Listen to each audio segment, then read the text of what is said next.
Hello and welcome everyone to the Expat Odyssey. Today I'm joined by a good friend and Muslim brother, Nadir Thabatah. He is the founder of an organization known as Islam by Touch. He's been doing it for a number of years and just does amazing advocacy work. And I'm going to let him introduce himself. Nadir, please take it away.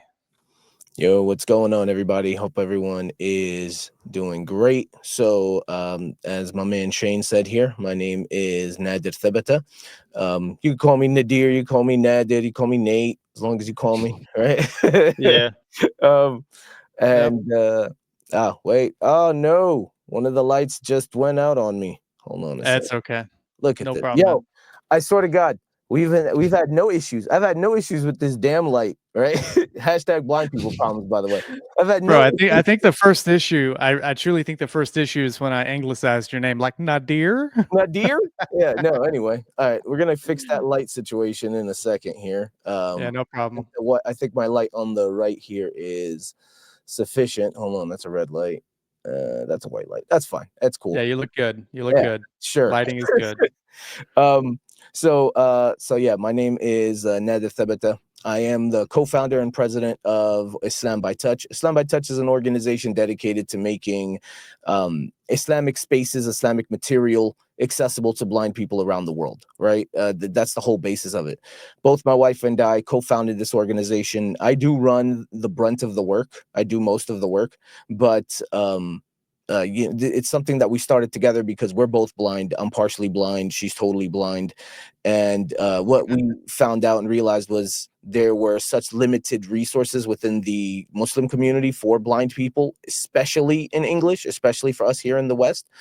Um, and we just wanted to do something about it. That was really the initial the hope with it. And it started off as like a side project, and then 9 years later, literally on the 17th, made 9 years of doing Islam by Touch. This is my full-time gig, so it's good, alhamdulillah, right? It's Yeah, a well, good thing. congratulations, man. And yeah, man, so what we do is we offer Islamic materials to blind people in blind accessible formats. So we're the first to take an English translation of the Quran and put it into Braille, properly edit it and format it and put it into Braille. um We've done other Islamic books, put them into Braille, and we do other access types. So we have the Islam by Touch app, which is an app for blind people that may not know how to read Braille or prefer not to read Braille. So they'll have those same books, but accessible on their iPhone or iPad or something like that. And soon to be for Android. We're revamping the whole app right now to get it good for both Apple and Android devices, and so much more, right? Like Shane, we pick fights with the Muslim community constantly to make Come sure on, man. that Got the tag team. Tonight we got the tag team. that's it, right? Picking Yep. fights with Muslim communities to make sure that blind people have access to the mosque, to the masjid, to the resources that are there, and helping any blind person really advocate for their services. It's called Islam by Touch. Our basis and our main demographic is the Muslim community, but we're here to go to war for anyone, as if it fits within our sense of morality, right? As long as it doesn't go against the Yes. grain of what we believe, I don't care, man. I'll go to bat for you all day, every day. Excellent. Well, thank you so much for that. And you really do amazing work. I remember back in the day, I used to, because I do read Braille, don't read it so much right now, but before when I was refreshing my skills, I actually got a copy of the Quran from the Library of Congress. You can actually get those back in the day. I don't know about now, Hmm. but I definitely understand what you're saying about making sure that it's properly edited, because if it's not edited right, some issues can come up out of it. Yeah, But I think you use the Sahih International translation. Is that correct? Because before I that know the Library of Congress used to have the Yusuf Ali translation. yeah. So that's why, at first we thought we were the first to do the English translation of the Quran in Braille. We thought we were the first to ever do it, but I slowly found out it was just crazy, right? When you're looking for something, this is what's nuts. When you're looking for it, and we spent years looking for it, right? We couldn't find anything. Like, we couldn't even find Yusuf Ali or Pickthall or these older translations, right? Right. We couldn't even find it. Like, Google it. Google if you we Googled English. I mean, if you Google English Braille Quran now, you're gonna see Islam by Touch is the first hit. But Exactly. you know, Exactly. before 2017, 2016, you couldn't find that, right? Like you Google English Braille Quran, it won't take you anywhere. Uh, Yeah. but as soon as we did it and put in all the work, we found out, oh well, guess what? It does exist. But this is why we switched it to saying we're the first properly edited and formatted English translation of the Quran in Braille. So we took Excellent. our knowledge of being blind people, of being Muslims, right? Knowing how we interact with the Quran, and we properly edited and formatted the Sahih International English translation of the Quran, which we chose because of how scholarly recommended it is, how Yes. how it is the most accepted English translation across all schools of thought, across all traditions. That and the fact that it maintains eloquency and is simple enough to read and understand, it kind of hits all of the metrics that we needed. So that's why we went with that specific translation. Yeah, it's phenomenal. Sahih International is really good. So what I would really like to get into is like, yeah, you've got Islam by touch. One thing that I'm all about is resilience. Is no matter what the adversity is that you take it on. Like just I think we both have a kind of a background in that where we're just ready to We're fight both for what we need ready to to fight for. fight at every So point, right? what's that? We're both ready to fight at every point. Yeah, but it's not for nothing. It's for a just cause. It's Oh for yeah, it's yeah, for it's for absolutely. life. So if you don't mind, is there something that you could share with the viewers to give them an idea about the kind of resilience that somebody has to have when they're coming from this kind of a life when you're dealing with a visual impairment? Because there are some hurdles, there are some obstacles.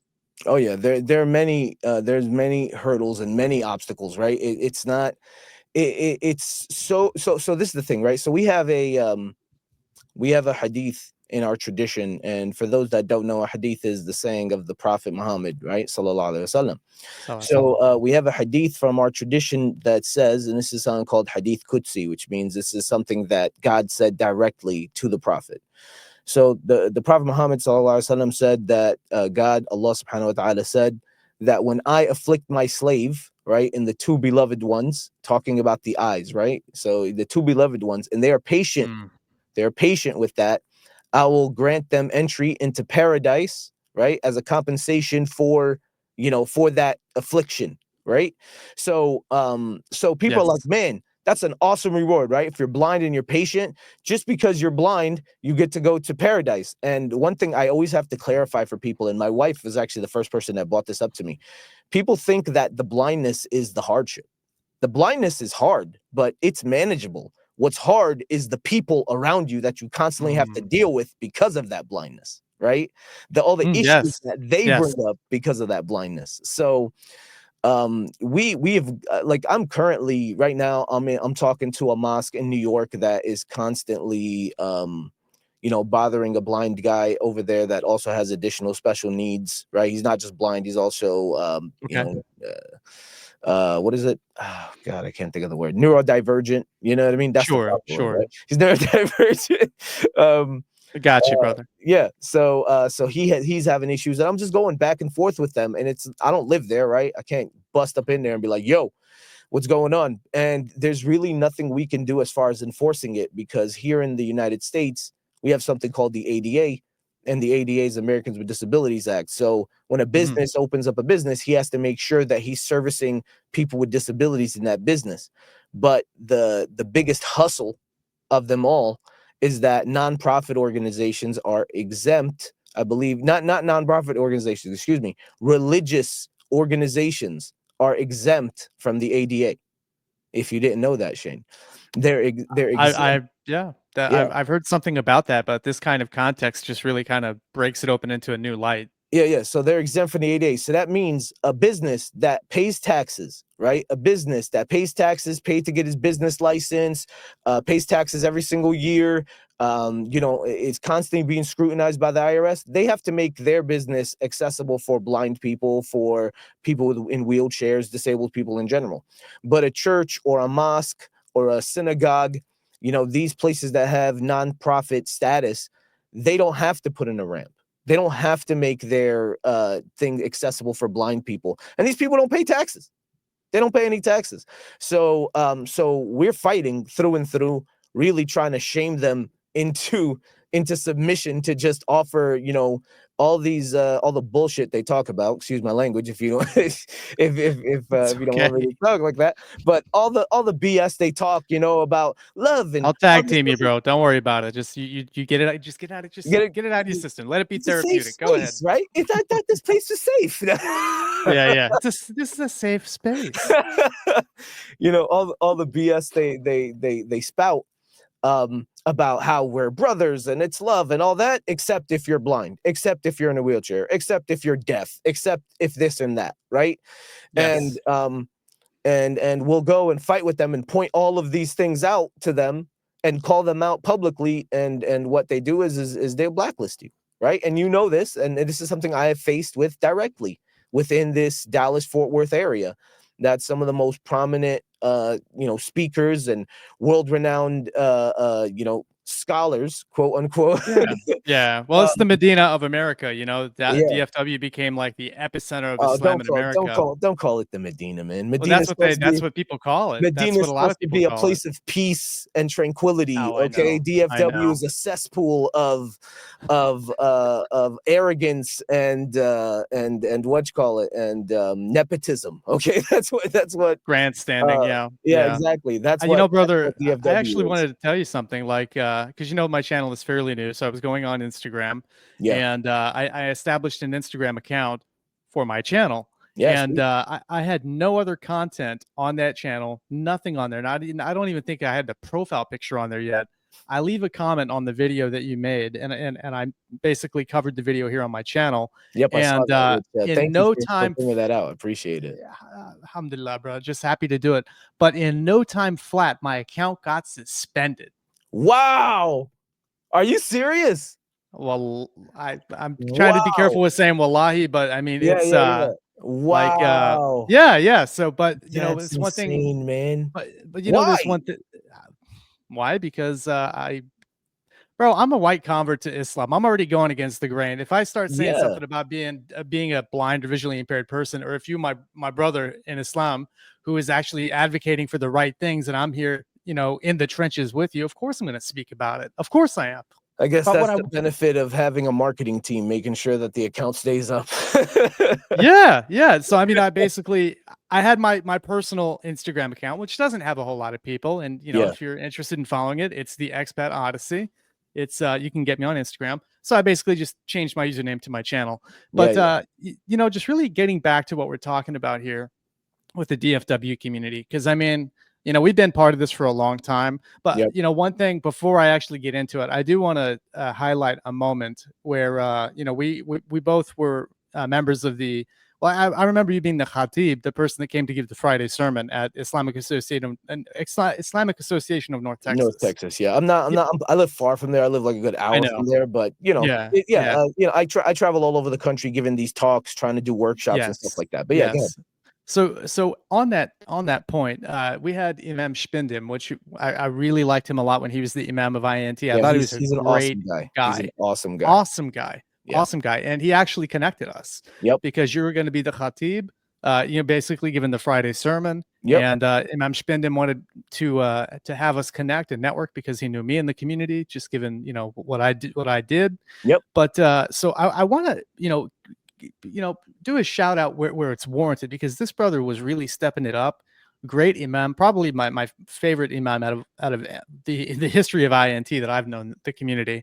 But Yeah. what I want to get into is something that it kind of goes a little ways back. If you don't feel comfortable with this, that's fine. You don't have to. But Sure. again, safe space. Feel free to just drop truth bombs left and right. I don't Yeah, care. I yeah. do it. That But works. what now? Let's let's do it like this. Let me frame it like this. Can Okay. you please talk about what a guide dog is in terms of what it means for somebody that is obviously blind, but Yeah. somebody who's a Muslim and has a legitimate reason for having a guide dog, and then what issue came up surrounding that matter? Sure, sure, absolutely. So let's start off from the beginning, right? So Okay. my wife is totally blind, and she has a seeing eye dog, right? A seeing eye dog is a guide dog that blind people use to help them go around obstacles. So, for example, me, I'm a cane user. I use a cane. And so what's a cane? A cane is literally just a stick with a ball at the end of it that, you hit stuff to make sure you don't walk into it. The guide dog is literally trained to avoid obstacles, walk around things that I may not see as a cane person, a user of a cane. So, for example, let's say, there's a low-hanging branch on a tree. If I'm using my cane, I can't feel that. It's not on the floor. It's a low-hanging branch. That's But the true. guide dog, go ahead, I'm sorry. No, that's true. That's true. Yeah, yeah. But the guide dog, for example, could see that low-hanging branch and can walk the user, the blind person, around that branch. They won't even know it's there, right? So these dogs are extremely, extremely invaluable, right? They're an insane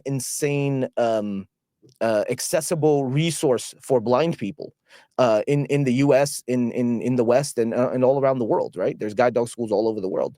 And my wife went to the Seeing Eye, which is the first guide dog school. It's like the Harvard of guide dog schools. Okay. It's like the most elite. So these dogs are insanely good, the most trained service animals on earth. And just to give you an example, or just so you can understand how trained these dogs are, if a dog fails the training, so let's say, for example, it's being trained and it can't handle the stress, it gets retired. And those dogs are the ones that get picked up by police departments and fire departments and TSA and stuff like that. Okay. Okay. So that's how elite these dogs are. So you could see how valuable this dog is to a blind person's life. Now, within our Muslim dichotomy, our Muslim world, there is a stigma on dogs, right? And it's in reality, I think it's definitely an exaggerated stigma, right? It's definitely taken way above and beyond what it should be. But in general, unless you have just to give you a brief overview for the listeners, unless you have a use for that dog, right? It's not even a need, but a use for that dog, like not just as a pet, but something you could actually use in your household or whatever. Yes. You can't own a dog, right? You shouldn't own a dog just for fun, just because it's cute, just because it's a pet. You should have a use for this dog. Okay. Even and up to the point of a legit, like a emotional support animal, I've heard some people say, which is fine. I mean, if you at the end of the day, it's you standing in front of God, you know what you know what you got this dog for, and no one's here to judge you, right? That's between you and God personally. Exactly. Regardless. So as long as you have a use for this dog, it's perfectly permissible within the Islamic realm of things, right? So and as you can see, you're blind, you get a seeing eye dog. There's a use for the dog. And you'll have people that are extreme on the other end saying, no, you shouldn't have it, blah, blah, blah. And at the end of the day, I really don't care what they have to say. They're stupid. They're ridiculous. They're not living my life. So shut the hell up and get out of my way. You know what I'm saying? Yes. Yes. So now you're a blind person. You have a guide dog. You live within a community that has huge stigmas against dogs, and you want to be involved within that religious community. Mm. You can Yes. imagine there's a lot of stigma. There's a lot of friction there, right? So, so because of that issue, really, myself and my family as a whole, really, not myself. I run Islam by Touch. I'm constantly interacting with the Muslim community. As a matter of fact, last night, I literally went to the local mosque and gave a talk there right before we broke fast. But Mashallah. but the thing is, it's because of that stigma, and because of how the Muslim community views my wife, the way they treat her and interact with her in public. And let me explain to you what that means. Whenever we go into like a Muslim gathering, everyone's looking at my wife. Everyone's looking at her like she walked in with a cross on fire, trying to strike people with it, to Right. give them the flames of Jesus to become or something, right? Astaghfirullah. All right. Like literally, that's how people are looking at her, like she's a demon or something. Yeah, And yeah. it's insane, man. It's so insane. And so you have people looking at her and interacting with her in that way, and my kids are watching this. So how do you think my kids react, right? My kids are seeing people look at their mom and talk to their mom in such a weird way and run away from her and all that stuff, and they're like, Mhm. mama, why are they doing this? And and how do you think that makes my wife feel? So Of because course. of this, we really don't interact with the Muslim community as a family, right? I protect my family from the Muslim community. And that's a horrible thing to say, but it's the truth. And I and get it. I do. I get it. I understand and it. one of the things that was like the breaking point of this was we wanted to interact. We wanted to go to this open house before school thing that they were setting up for the kids at the Valley Ranch Islamic Center. Valley Ranch Islamic Mhm. Center is near Dallas. It's in Irving, Texas. Valley Ranch is I think it's like I don't know, like a small suburb of Irving, maybe? I'm not too sure. A It part of is. It Irving, is. I'm not It's a too sure. it's a suburb of Irving. Yeah. Just Yeah, it know is. this is where people that listen, if you don't make over 500K a month, excuse me, a year, you're not living in Valley Ranch. Okay? True. Period. You're not True. living there unless you make over 500K a year. All It's right? highly affluent. Yeah. Yeah. Extremely rich, affluent area. And this is where some of the most well-known scholars Yeah. Yeah. Yeah. Yeah. operate out of, right? And in reality, from personal interactions with these people, some of the most despicable human beings I've ever met in my life. Okay, Yeah. so this is where they operate from, and these are the woke imams. Okay, these are the Yes. imams that are more than willing to welcome people into the community to have conversations that generally won't be welcomed. So for example, right, like in the Islamic sense, and listen, this is not against anybody, I don't care, man, live your life, do whatever you want. Islamically, I'm not going to accept whatever you do, because if it goes against my faith, I'm not going to accept it. But that doesn't mean I'm not going to treat you like a normal human being, right? Yes. um but within the Islamic sense, for example, the people that are maybe within, let's say for example, um I don't know. Let's say, for example, you are in the like you're part of the LGBT community. Okay. Right. So Right. they will welcome you into the mosque, and they'll have conversations with you, and have you do like presentations so we could build understanding. Which, I mean, look, some people may accept that, some people may not. A lot of people probably will not within the Muslim community, but whatever. To each his own, man. Do you, right? Yeah. That's It's between it's you and just Allah at the end it's of the a day. yeah, Nadir. It's just it's a very It's it's supposed to be an it's extremely welcoming community, right? it's very liberal. Let's call Yeah, it for what it is. that's It's fine. It's a very very very liberal liberal. community, and they claim to be super welcoming to all people. Let's have a dialogue. We may not agree on one thing or another, but we can at least have a conversation about it, right? On a Correct. public forum in front of the world to see. Okay? Yes. Correct. So whenever we wanted to go there, I was like, listen, these guys are the woke guys, right? Like, if anyone's gonna let a guide dog in their Islamic center, it would be these guys. So we reach out, and I'm like, yo, look, you guys are having this open house thing. My family really doesn't interact with the Muslim community because of the stigma, because of all the bad stuff that happens. We wanted to make sure that it's cool that we come. My wife has a seeing eye dog. We just want to make sure there's no issue. Now, technically, I shouldn't have even called. I should have just showed up with a GoPro on my chest and recorded the whole thing, right? That's what I Yeah. should have Absolutely. done. That's what I should have done. Blitz it with the GoPro. Right? Just go in with the GoPro, or go live with an iPhone strapped to my chest, whatever, right? Just go on Go Instagram big. Live. Yeah. Just go big. But I was like, you know what? Let me give them benefit of the doubt. I don't want to put them on the spot like that. Let's have a conversation about this, right? I gave them Right. benefit of the doubt. Let's have a conversation. So the girl that I told this to, she was like, okay, well, we'll reach out to Sheikh so and so, the scholar so and so, and we'll get back to you. So I was like, all right. So I get an email back saying, nope, can't happen. If it was in the gymnasium or outside, that's a different story. But in the actual prayer area, can't happen. So I was like, yo, I want to have a conversation with this dude. Let me talk to him, right? Because I have evidences to show that there should be no issue with this, right? Right. Right. And if he's a person of knowledge, a real scholar, and a Mm. person of knowledge, he would at the very least take what I said and actually look into it and find me evidence to the contrary. Right? Yes. Fair. That's So fair. I get on a call with him now. As a blind person, we are taken advantage of a lot. Okay. We're promised a lot, and we are in 99% of the time, it's never delivered on. There's a lot of Oh, promises yeah. that goes nowhere. Okay. Very true. Very true. So because of this, I prefer to record my phone calls. I like to record my phone calls to make sure that that I'm not getting caught up in the okie doke here. You know what I'm saying? Yeah. If you're telling me something, I want to make sure that I'm getting what I'm being told here. So so I record my phone calls. And no, I'm sorry. In Texas, it's a one-party state, meaning like you don't need to know that I'm recording the phone call. And of course, you're gonna change the way you talk because you record the phone call. So no, I'm not gonna tell you I'm recording. Nadir, what you're talking about is mere accountability. That's what Yeah, you're talking about. You're that's it. talking about accountability. That's it. Exactly. Exactly.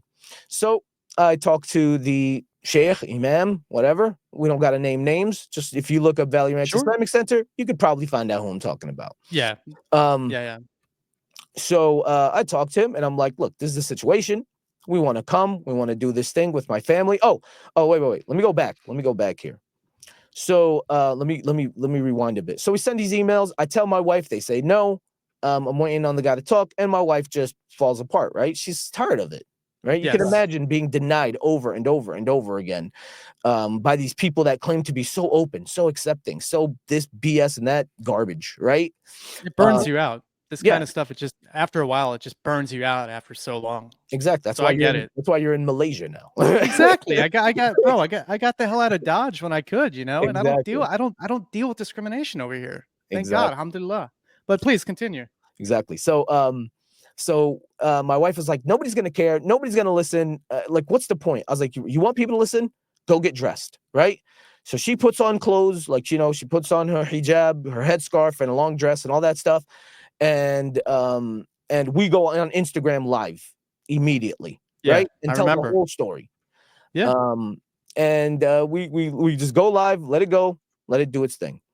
Now I get a phone call from I get his number and I message him like, hey, let me know when you're available to jump on a call. And he calls me, right? Because I guess he forgot that I said I wanted to talk to him.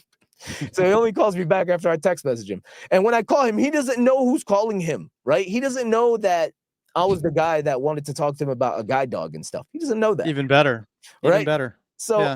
I talked to him and I explained to him the situation. I'm like, so why can't we come in? He was like, oh, well, the guide dog is dirty and nijis. He's like, there's, in Islam, we see the guide dog as nijis, which I can literally have a whole hour conversation about that whole concept. Yeah. Nijis means, The co-founder nudges as well. yeah, right. That's true. But the thing is, it's not even just that, right? So nijis means like unclean, like ritualistically unclean.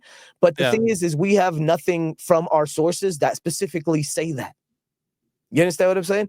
There is Sure. no hadith or saying from the Prophet Muhammad sallallahu alaihi wasallam, Salam. or verse from the Quran, and these are our base sources. This is what we base our entire faith on. Yeah. Nothing that says in verbatim words, dogs are nijis. Nothing, right? Nothing. I didn't know that completely. I There's thought maybe nothing. it was just Look it up. I yeah. have. I sat down, looked it all up. Nothing. Right? Yes, you'll have scholars that may have said due to actually sitting down and looking at certain things, and they're like, oh, this is why it's that. No. There's nothing that says that. So you need to come up with a different designation or something like that. But regardless, I could sit here all day and talk about that. Yeah. He's like, oh, they're nijis and they're unclean. They're dirty. We don't want to bring that into the mosque and all that stuff. And I said, what about a wheelchair?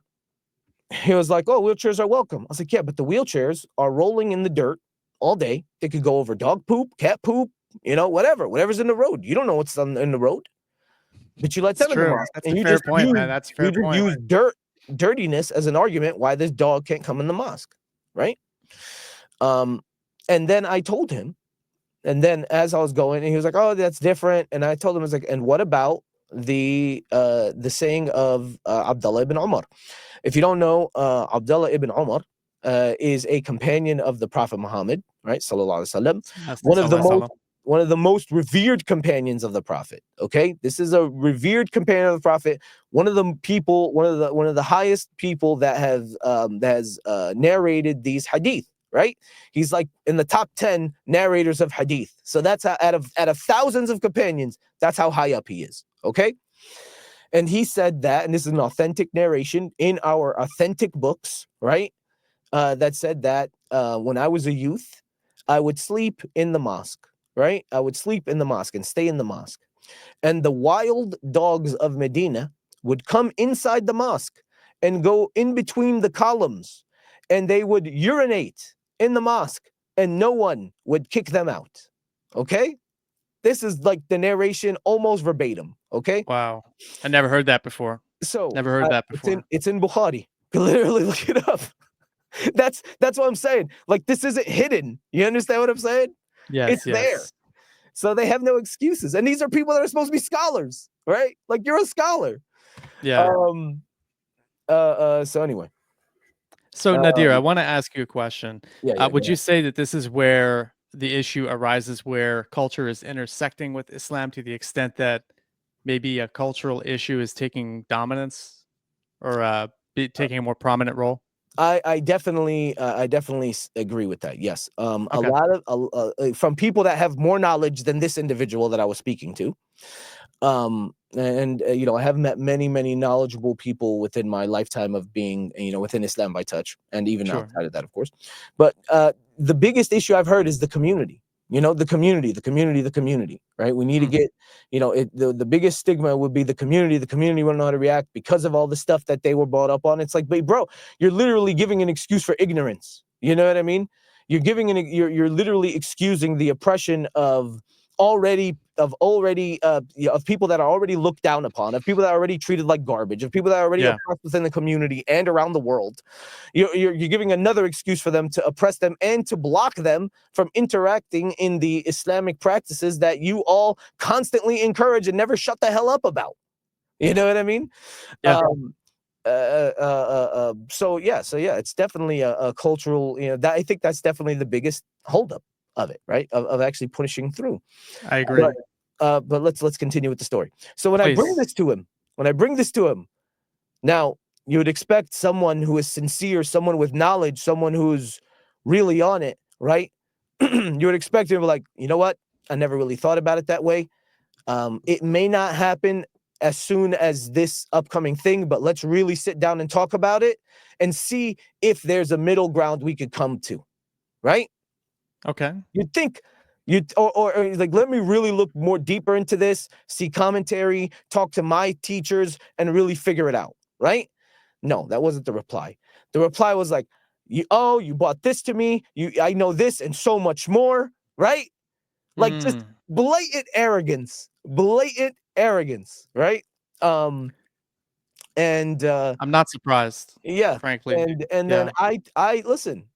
You know, I've been a salesman my whole life. You know, my whole adult life, I've pretty much been doing sales. So I know how to talk to people, right? Because if you don't know how to talk to people, you won't be able to sell anything.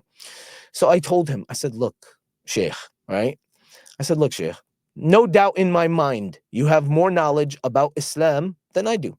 You know, you went to school for this. I didn't go to school for this. I'm generally self-taught. I've sat with scholars, yes, and I do my own research based off authentic sources. And if I need to dig deeper, I'll dig deeper with people of knowledge. But I'm generally self-taught, right? Right. Um, I'm you know, not like you. Now you come from a specific school of thought. I don't, right? I generally look at all four schools of thought, you know, authentic schools of thought that are accepted generally, and I look at the opinions and I take which one makes the most sense, right? And I think we all have a brain and we can all do that. Yeah. But whatever. That's He, yeah. he's taught in a school of thought, and he goes by that school of thought, period, and all that stuff. I said, no doubt in my mind, you have more Islamic knowledge than me. But when it comes to accessibility, and when it comes to being blind, and when it comes to what we need, this is where I have more knowledge than you. You Mm, know what I mean? fair This is where point. I'm the Very good point. authority and you're not. And I told him, and I pretty much went through the whole thing. He's like, you know, he was suggesting, oh, we can leave the dog outside. It's like, no, you can't leave the dog outside for multiple reasons. Number one, it's illegal to do that. If you have a guide dog, you can't leave it with someone else when you're out in public. That dog needs to be in your control at all times, right? Number That's true. two, you can't leave the dog outside because the bond that is built between the guide dog user and the guide dog itself is a bond that is to the point to where you're literally using this dog as your eyes, right? So if you're using this dog as your eyes, you can imagine that the bond needs to be extremely strong. And if you leave this dog in a strange place, not with you, with a stranger, you're leaving the chance of this dog pretty much giving up. not being as attached to you as it was before, it can have, like, effects on the dog to where it quits. That's legit. That is a legitimate concern. That's true. And That's true. now it's unsafe. Now this guide dog, this the highest tier of service animal in the world, is now is putting your life in danger, because now this dog that you're trusting to help you cross the street properly is distracted because of the stress that you put it through because you left it outside with a security guard. You Right. see? But out of their own ignorance, they refuse to look up this stuff. They refuse, right? And I will. As a Muslim, I believe in Judgment Day. I believe that everyone will be held accountable for the things they do. And you goddamn right, I will hold every single one of these a-holes to account on that day of judgment, as I'm sure my wife will too, because she has a bigger gripe than me. I hear you, man. I hear you. And where'd it go? Where'd it end up with? No, he was like, listen, you guys could come in, we could have a talk, which I was like, okay, fine. He was like, but at the end of the day, it doesn't matter. The dog can't come to the mosque. So what's the point of the conversation? What's the point of the conversation if at the end of the day, the dog can't come into the mosque, right? Right. Whatever. We just left it at that point. And now I'm getting traction on the post, right? The live stream that we did on Instagram. People are sharing it. People are commenting on it. It's blowing up. It's going viral within our little Muslim world, right? Right. And bigger people on Instagram, bigger Muslim people on Instagram started sharing it. Like, this is unacceptable. Like, how can this community allow this? And in the background, the most famous of all these speakers is commenting to people that I know, saying, oh, I didn't even know about this, blah, blah, blah, which in reality, it doesn't matter if he knew about it or not, because at the end of the day, nothing ever came of it, right? And nothing ever happened. But exactly. It's blowing up, right? And people like, one person was like, oh, I'm gonna contact the masjid and the mosque and see what's going on. And then the mosque's Instagram page, that same one that denied us, that said we can't go, that said even if we come in for a conversation so we could build understanding, the dog is still not allowed in the prayer area. Still, right? They comment and they say, oh, we're talking to the family now and we're trying to come up with a solution. Blatant. I remember. Lie, right? Blatant lie. So what do? I go live. Me and my wife, we go live again to give an update. And we say, this is what's happening. This is exactly what's happening. And thank you guys so much for the love and the support. Like, we thank everyone for sharing it, because these are people that don't care about the nepotism. They don't care about your cultural ignorance, right? They don't give a damn about that. They see a person that wants access to their house of worship that everyone should have access to, right? That they're doing nothing wrong. They're willing to compromise, right? We said, let's open up a dialogue. Let's compromise. Let's figure out a way to make this work. They don't want to even do that. There is no compromise. There is nothing they want to talk about. It's you can't come, period, right? So we mentioned all this. We thank everybody for showing the love and support. And then I tell them, it's like, and I say, it's like, if you guys saw, they commented back on this post, on somebody reposted it, and they commented back, they recommented on this comment. And this mosque said, oh, we're in conversation with the family to come up with a solution. I was like, no one has contacted us ever since this, right? I specifically said that no one's contacting us to come up with a solution. Nobody is trying to reach out to us, whether it be through email or text or phone call or nothing. And I did talk to the main head scholar of that mosque, and he did not want to interact with us. And I have the recording to prove it, right? Yeah. I have the recording to prove it. It sounds like it's all about appearances, Nadir. Yeah. It just seems like it's all about appearances and this kind of game, really. Yeah, absolutely. And then that started a whole nother firestorm, right? Because how dare you record him without his knowledge? That's it. Everyone stopped talking about the discrimination. Everyone stopped talking about treating blind people like garbage. Everyone stopped talking about their lies, because they blatantly lied, right? They lied. Yes. This is supposed to be the authority, an Islamic authority that people look up to, and they look up to the imams and the mashayikh and the scholars and the speakers of that mosque and of that community. Internationally, they look up to them. Internationally. a beacon of hope within the Muslim community in America and in the West, and they blatantly lied in front of the world to cover their own ass. You know what I mean? And the only thing they want to talk about is how dare you record him without his knowledge? How dare you be so disrespectful? I remember one guy called me, it's a friend of mine too. Friend of mine called me. He's like, "What would your dad say?" I said, "Man, are you out of your effing mind, bro?" My dad said, "Go punch that dude in the face." That's what my dad would say. Like, you don't know my dad, do you? You know what I'm saying? That's what I'm talking about, Nadir. I love how you just go after it, man. You do, Like, because it's not for nothing. It's for a just cause. It's yeah, man. for. I'm I not. mean, come Listen, on, man. I don't like to stir the pot, right? I just want to live a normal life. I want to support Yeah. my family. I want to make sure my kids have everything that they need, and want make sure my wife has everything that she needs for this life and for the hereafter, right? For the Islamic perspective, Yes. I want to Yes. make sure they have everything they need. But if the whole Muslim community is collectively working against that, right, Mm. based out of ignorance, not because I'm trying to push something that is going so far against the grain that it's going to change the dichotomy, and you can yo, let me tell you, Shane, right? And I've been this community has reached out to my local community, has tried to blacklist me Yeah. within my own local community. I have literally, after that incident, I have found it so much harder within the DFW, Dallas Fort Worth community, for me to get like fundraising opportunities for Islam by Touch Yeah. because of that, because of their slander, because of their campaign of not giving me play, right, of not giving me opportunities. Yeah. So you have this powerful multi-million-dollar organization, mosque over here, that's trying to hold down this organization for blind people, the organization in the world that does everything that we do for blind Muslims specifically. They're trying to hold us down, right? Yeah. But why? Because they got embarrassed and called out on the public stage. Like, Yeah. how despicable and disgusting can you be, right? And So and true. and, and the brainwash, the brain rot really has gone so deep.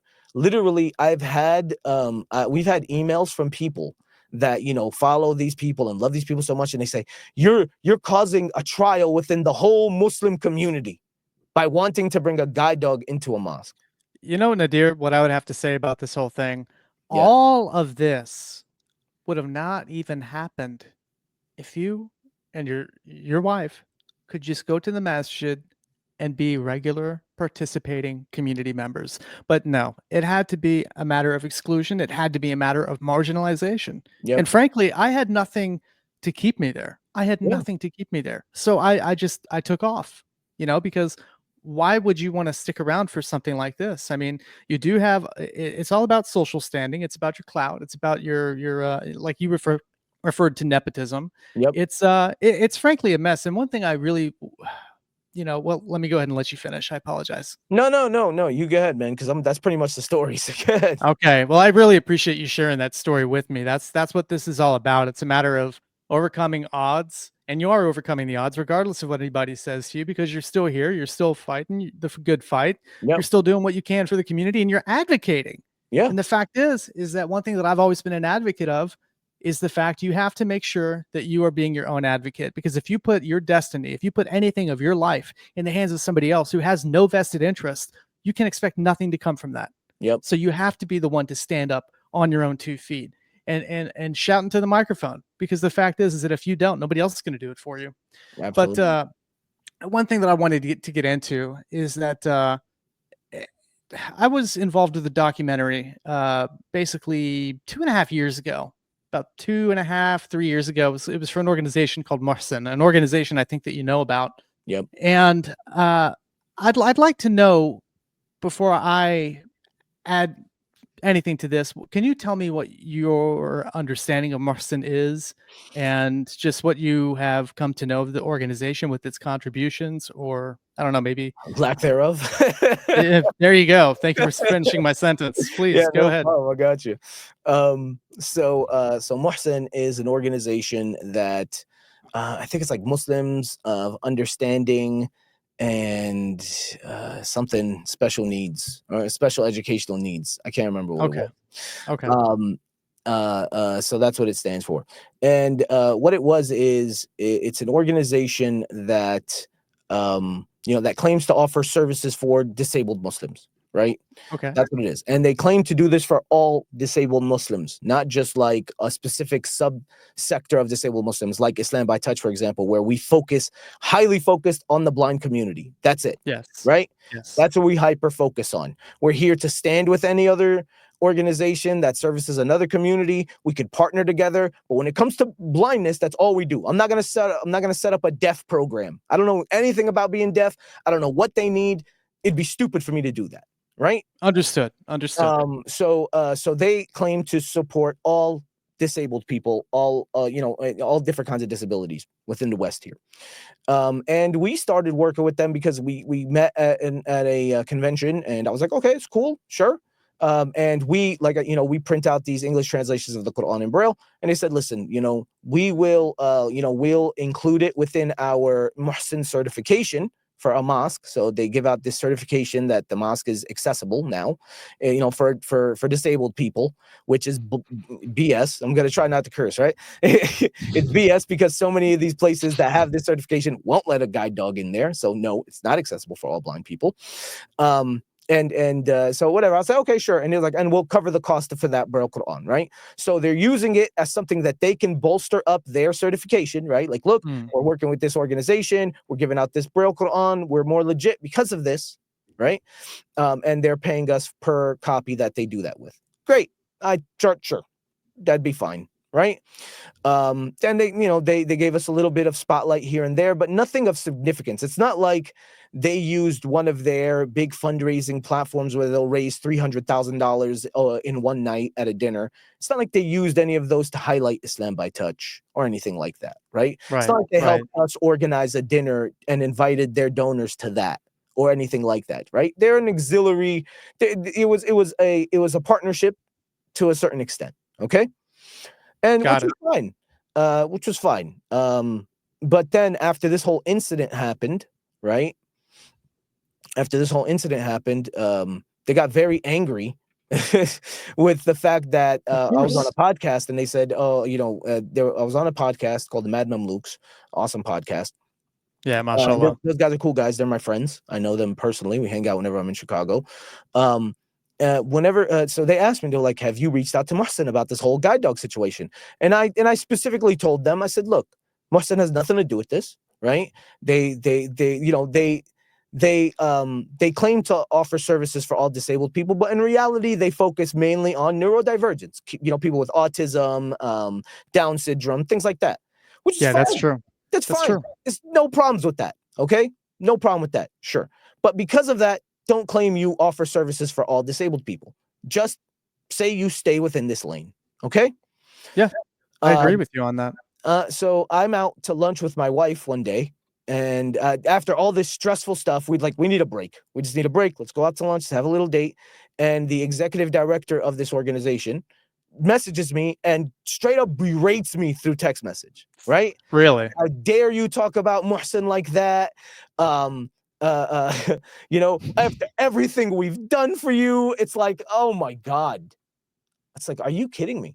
Right? And it's like, what the hell have you done for me? First of all, right? Like, what have you Yeah, done? yeah. Secondly, I asked her, I was like, did you hear it? Did you hear the podcast yourself? No, I didn't, but I was told this. So they come and attack us Yeah. without even listening to it themselves, right? This executive. Now I have to listen to this. I have to, yeah, you You gotta have send me to the listen link. to it. I like the Mad Mom Looks. It's a really good podcast. Yeah, Yeah, I gotta listen to this. I gotta listen to that episode, man. I'll dig deep and I'll find it for you. See, Yeah, and yeah. I actually sent her the podcast. I'm like, bro, go listen to the podcast. We didn't say anything bad about you. You know what I Yeah. mean? And because of that, and I cut them off. I was done. You know what I mean? They're like, we're no longer gonna need your services. And they ended up. It's so funny. Okay, this is the thing, Shane. Let me tell you. Of course, after we started Islam by Touch, a whole bunch of other people that are creatively bankrupt and don't have the ability to come up with their own ideas started taking our idea, right? Started claiming that they're printing out an English translation of the Quran in Braille and all that stuff.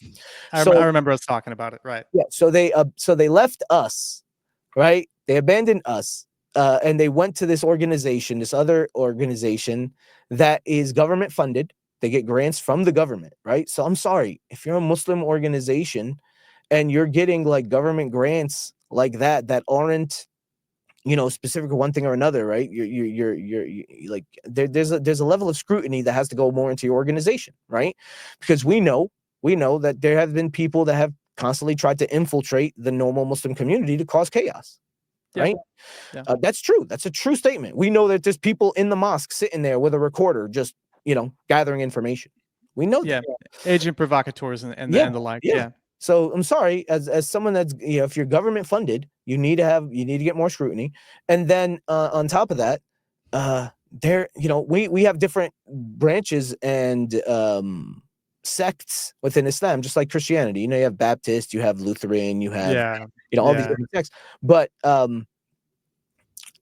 they're part of a different sect. They're all Shia, right? Really? And we're Sunni. Ooh. Yeah. Yeah. That's really divergent from the mainstream. And they That's actually, yeah, because the mainstream Muslims, Sunni Muslims, are about like 90 to 90%, 95% of Muslims around the world. yeah. The Yeah. rest And are like yeah. Shia and splinter Yeah. groups.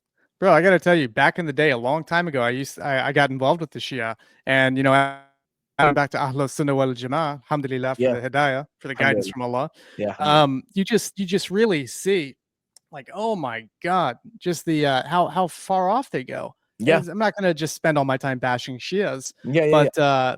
but Tawheed is fundamental. You cannot Yeah. go against Tawheed and attribute other things to Allah. But so for these people to be printing Qurans, being that I was a former Shia, Yep. there's going to be different versions of the Quran that they're going to print that is not going to be consistent with the Exactly. teachings of Ahl Sunnah wal Jama'ah. Exactly. Exactly. Yeah. And it's not like these people at Muhsin are reading the book to scrutinize it. Fair No, point. absolutely not.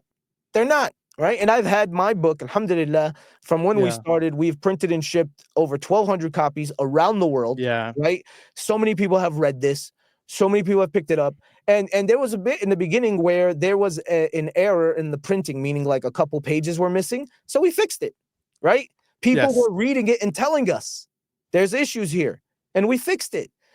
But nobody's scrutinizing this. Right. Yeah. All they really need it for is just for their little certification program, So they which, can check a box. Let's yeah, be real about it. It's exactly. about And it's going checking a into box. mosques that they're friendly with, and nobody's reading this. And then what happens whenever a blind person actually comes to that mosque and I don't know what's in this, I don't know what's in their English translation, Yeah. but maybe reads these ideas that are against what we believe in.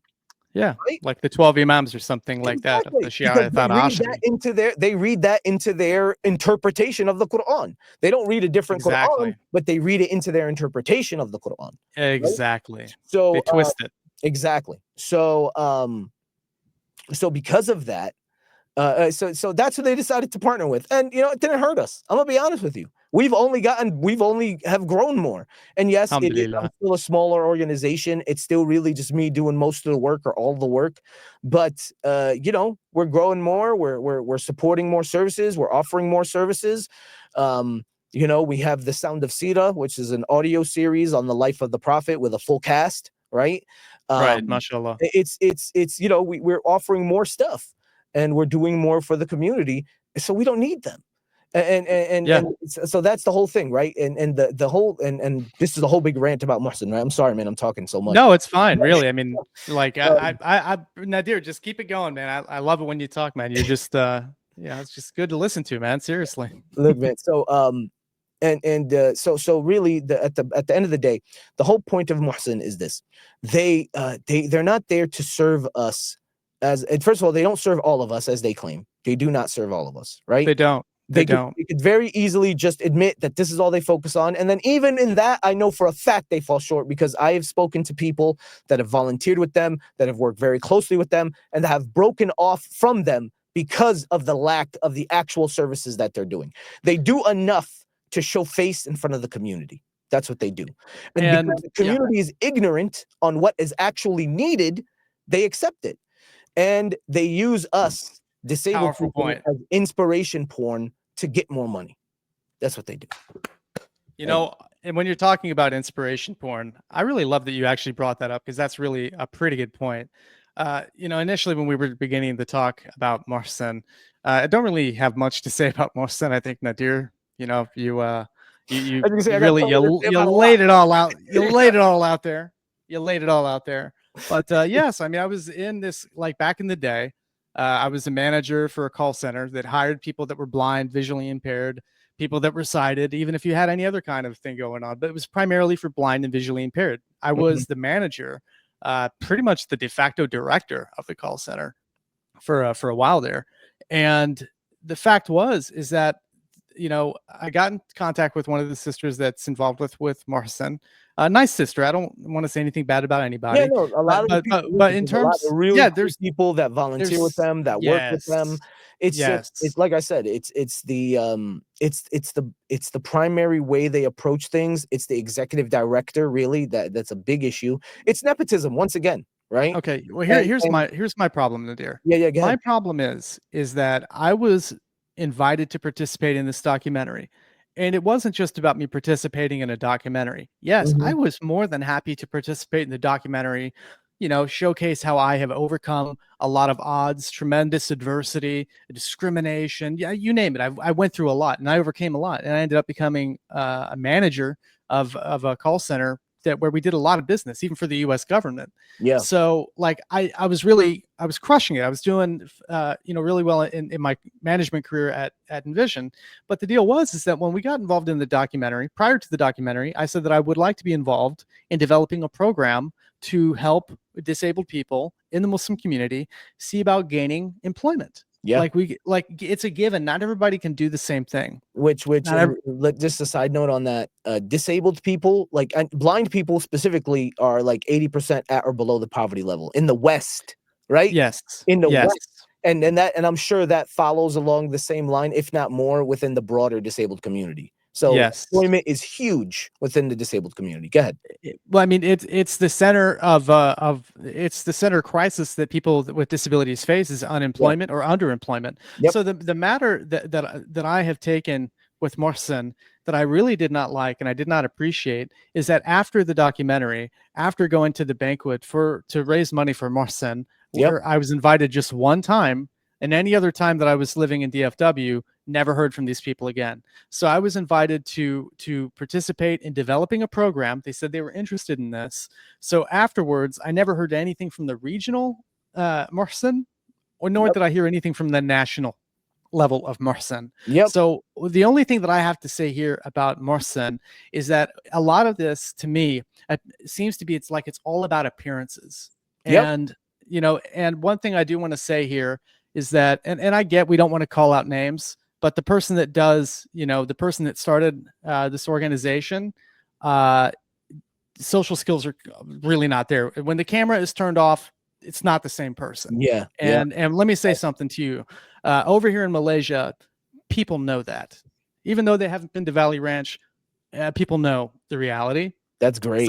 Something happened over here in Malaysia, Oh my and God. You got to tell me this off off yeah, recording. bro. I mean, I don't want to name names or anything No, no, about, it's cool, it's cool, it's cool. We'll go more in depth off we'll go over it. Yeah, yeah. But pretty much, if like you if people you over want if here. you want the full story, subscribe. You got to set up a Patreon. You guys. Yeah, we got to set up the Patreon. Yeah, I got to set up the Patreon. I'll even do an interview I'll even do like an interview, Patreon interview with the person that I was talking to. Yeah, hell And yeah, this person is a really, mashallah, very good Muslim. yeah. But yeah, something happened over here when the cameras were turned off, and just this face Mm-hmm. was showing up. Because when the cameras are on, it's like, it's so wonderful, mashallah. Uh-huh. But yeah, so I mean, the deal is that what we need to do here, we need to advocate for actual substance in this community, because we're all about appearances. Yep. We're all about status and It's who's all looking about like what is this. someone gonna say, or how does this look in front of people, or Yeah, that. it's Yeah. like what I really like about being in Southeast Asia or in Malaysia is that we don't have this celebrity imam type of dynamic. It just does Mm-hmm. not exist. Yeah. But I think the deal is that what we have to do as American Muslims is knock out the nonsense Yep. and actually have leaders that are actually about substance, that actually want to do things for the community rather than look like they're, so wonderful. I mean, where is the Nia whenever we're all about talking a good talk, Yep. but the action is not there? Yeah. So, I mean, this is really a fundamental reason why I left the community, is that It's like I was chasing a mirage, Nadir. Yep. It's Yep. like staying in this community. I felt like I was chasing a freaking mirage. Yeah. Yeah. Yeah. It's a lot of talk and not walk, no walk at all. And the thing is, a lot of people thought I moved to Texas. Now I'm originally from New Jersey, just like you, Shane, right? You're originally Yeah, from yeah. Jersey. But I lived out, I moved I'm out from here. Texas, but I was in New York for 5 years. Yeah, Yeah. there you go. So I lived in Jersey. I was born and raised in New Jersey, and I've been here for like 7 years now in Texas. Yeah, yeah. People think I moved here because of the Muslim community. No, man, I moved here because I homeschool my kids, and homeschool is real easy here. I moved here because New Jersey is expensive as hell, and Texas is affordable. I moved here, for a multitude of reasons. Muslim community not being one of them, right? Yeah. Unlike a lot of the other people that do move out here, they think it's the be all end all, right? But it's not. It's really, really not. And talking about that person, I've been trying to have a conversation with this person for so long, literally, and they're like, oh, just go to the center and go talk to him. It's like, bro, why can't he just pick up his damn phone?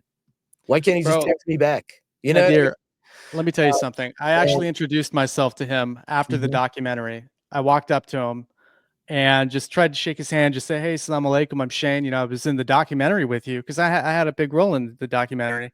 Mhm. I mean, bro, I can only equate it to like this. You remember? I don't know to what extent you can see, but the Burger King mascot, right? Yeah, yeah. Okay, the dude had the King? smile of the Yeah. Burger King mascot. It's like, and Yeah, I'm yeah, shaking yeah. his hand. I'm like, what the hell is this? Uh-huh. So it's just what you see on camera and what is actually in real life is just totally different. Yeah. And that's a problem, is that we need substance. We need And this is the real thing, right? leaders of Like this character. is the guy, he went to the border whenever Trump was locking up those kids in the cages, and he went Yeah, with yeah. those the priestesses and all this crap. And Yeah, yeah. and I mean, but he he'll did do Toba for that. And now I gotta That's fine. say That's he did fine. he expressed Toba. So I do But gotta put that in there. in reality, he did all that. But this is the thing. I don't care about that. He did all that, but he doesn't want a blind person with a guide dog to come into his mosque. Yeah. He literally went to the border, right, to fight for that. But he doesn't want a blind person with a guide dog in his mosque. Come on. That's the nonsense. I mean, That's that's the just point. the Be about it, bro. Be about it when the cameras aren't on. You understand what I mean? but Be Nadir, the about it. truth is, It- we have to come out here and we got to put this out on social media, because the Yeah. truth is that these people care more about the opinions of non-Muslims more than they do about their own people. Yeah. And They that's care not more to about say- being it's not to say that accepted non-Muslims than don't their own matter, people. but in this dichotomy, in this realm, no. I'm sorry, guys. You're not. It's this isn't like, yeah, you guys can comment on the side, it's fine, but this doesn't affect you directly. It affects us directly, right? So yeah, man, it's Yeah.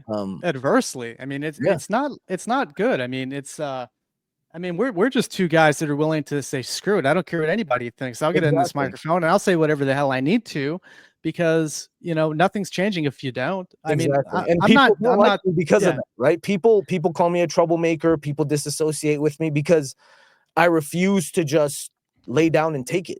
You know what I'm saying? I'm bro. not going to do that.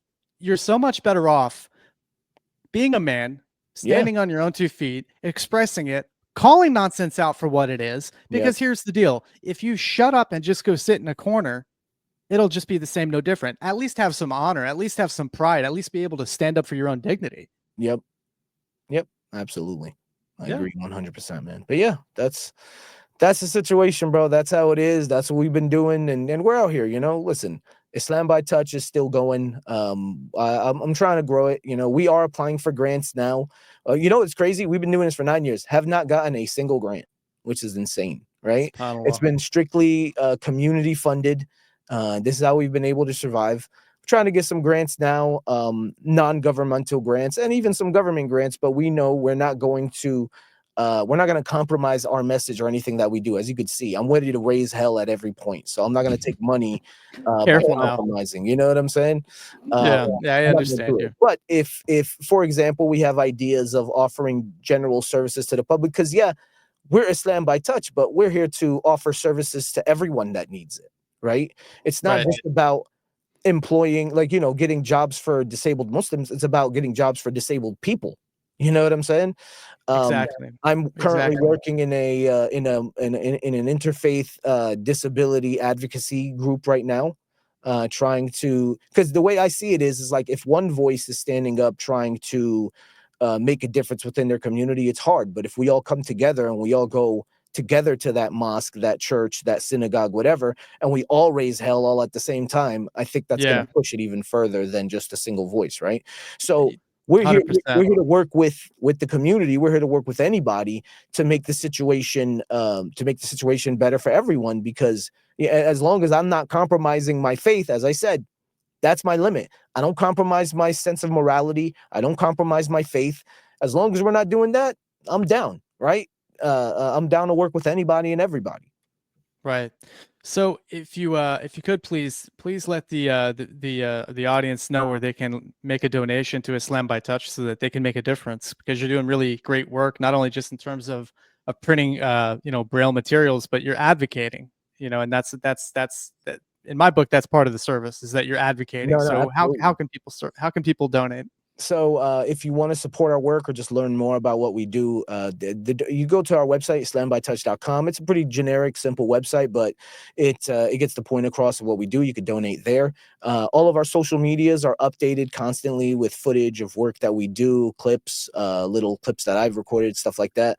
And it's all at Islam by Touch. There's no underscores, there's no commas, no periods, no numbers, right? If you see Islam by Touch 456, that's not us. So it's all at Islam by Touch. Go check it out. Go follow. And if you're interested in any of the other work that we do have the Sound of Sira, which is its own brand. And that's the Sound of SEERAH. You can go to YouTube to actually listen to the audio series along with Spotify and Apple Podcasts, Google Podcasts, whatever. And Excellent. then you could also follow that on Instagram and stuff like that too. So yeah, check us out. Excellent.